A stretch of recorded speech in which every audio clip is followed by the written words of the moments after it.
So how can wasted food potentially harm our environment?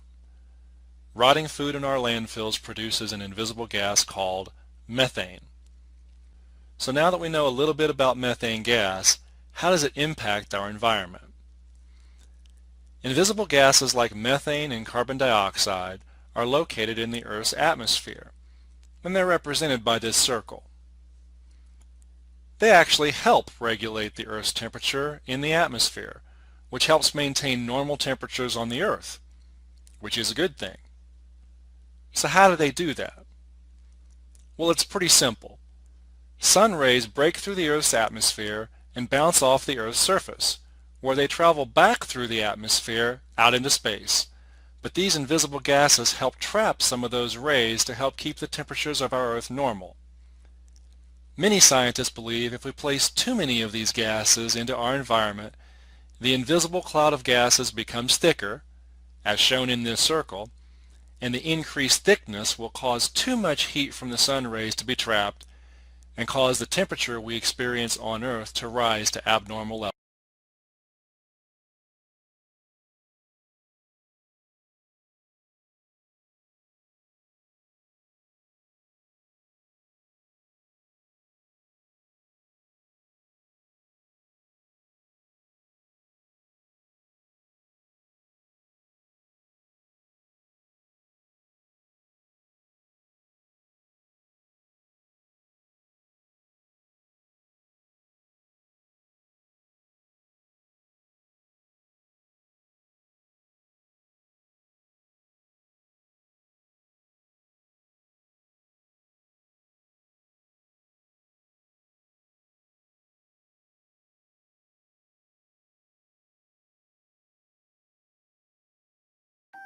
Food waste has a big impact on the environment, as most of it ends up in landfill sites, where it rots and releases methane, a harmful greenhouse gas.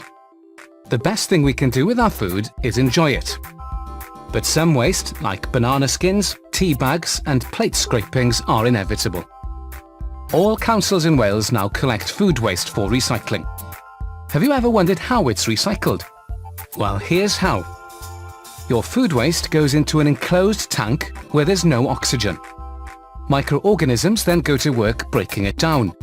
This process is called anaerobic digestion. As the food waste breaks down, it creates a fertilizer that can be used in farming. It also gives off biogas, which is collected and used to generate heat and electricity. This can be used to power our homes and schools. It's good to know that recycling just one lorry load of food waste can generate enough energy to power over 20,000 TVs for an hour. To find out more about food recycling, visit recycleforwales.org.uk.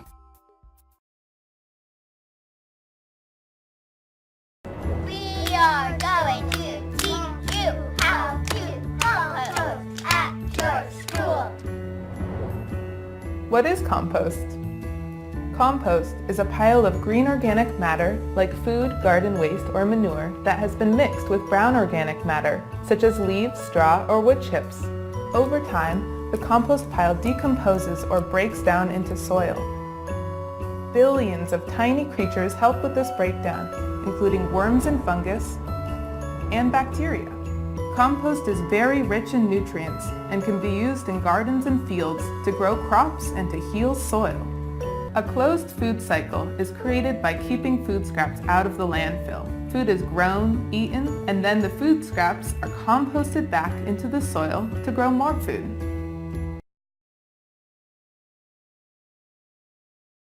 What goes in the compost bucket? Anything that you can eat can go in the compost bucket. Some schools also have compostable napkins and dishes that can go in the compost bucket. Ask your teacher if you use these at your school. What does not go in the compost bucket? If it isn't food, it cannot be composted. So, no plastic, no paper, no metal, no wood, and no glass of any kind.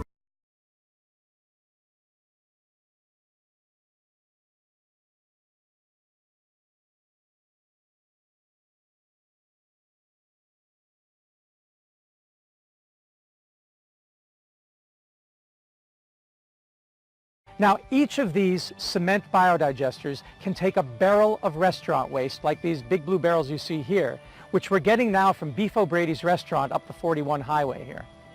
We grind the restaurant waste in this 1 horsepower InSinkErator food grinder, which you may know from home as a garbage disposal. And then we pour it into the digesters like this.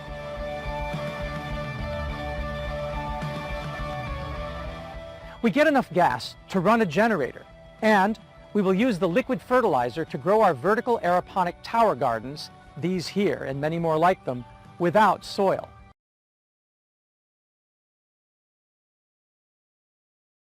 Raise your hand if you think that your family buys more food than it consumes. Definitely. Raise your hand if you guys have to throw away food every week because it's gone bad.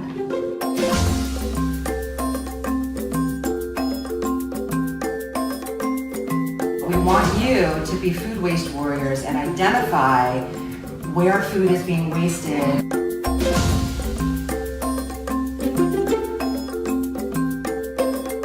Today I'm going to go through the trash. Alright. Orange peels. This is organic. We could have given it to chipmunks.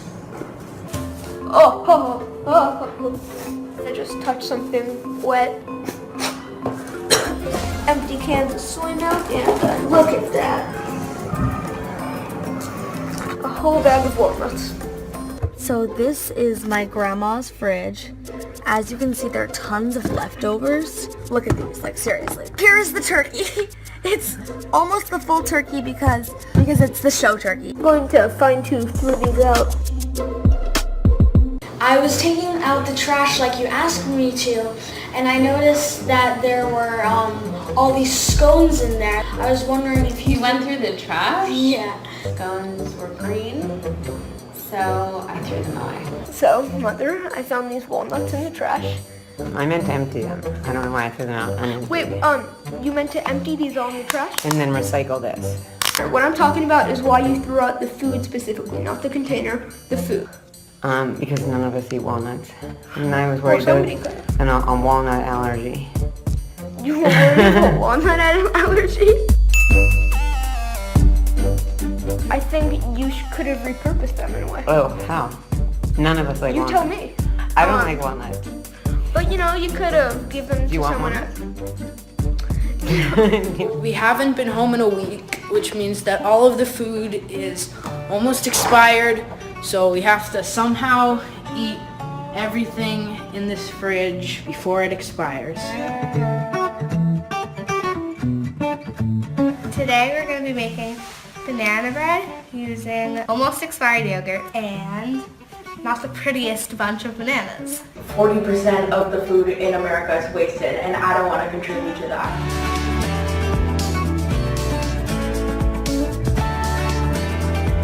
On my last day of being the food fighting warrior, I wasted less food than other weeks. I compensated by just eating more.